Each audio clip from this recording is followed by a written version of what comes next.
We're here at Kimbo's studio in Lewisburg, and Kimbo is a local legend. We're doing a song that I wrote called Maxine. It's Leo Armbruster's song coming up on his album.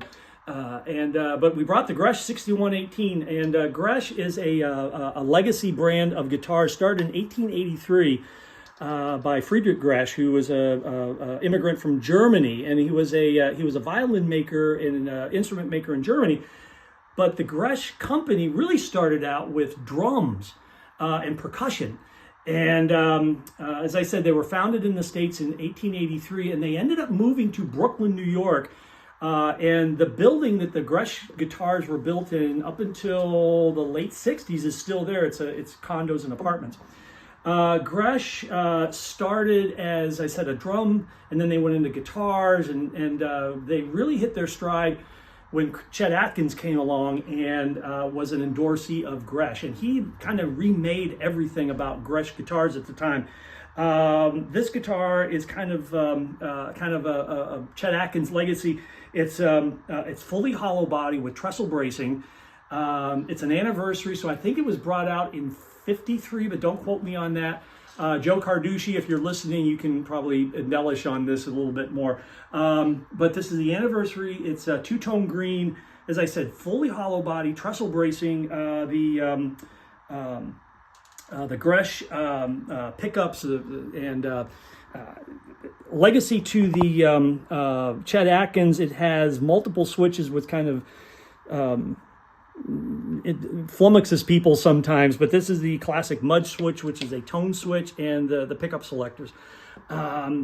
This one was built, this is an '06, and was built in Japan. The Gretsch company was bought in 1969 by Baldwin Pianos. Yeah, go figure.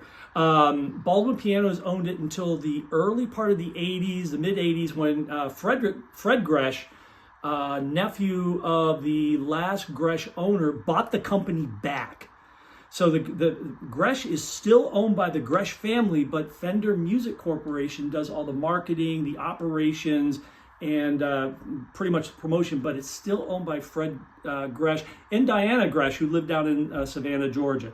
As I said, this is a 6118 two-tone green, beautiful guitar, set up by Sean Farley up in Williamsport, and we just laid down a track for a song I wrote called Maxine for Leo Armbruster. So the Gretsch 6118, don't get this little guy out and play him much, but so it's just so great to get this guitar out. And upgrades with Grover locking tuners and bone nut. Just a wonderful little guitar to play, and it gives you that. You can do some heavy, distortion blues. But the classic, the rockabilly, the Chet Atkins stuff, that's kind of the wheelhouse for Gretsch, but there's so much more. So the Gretsch 6118 out at the studio with Kimbo and Leo, and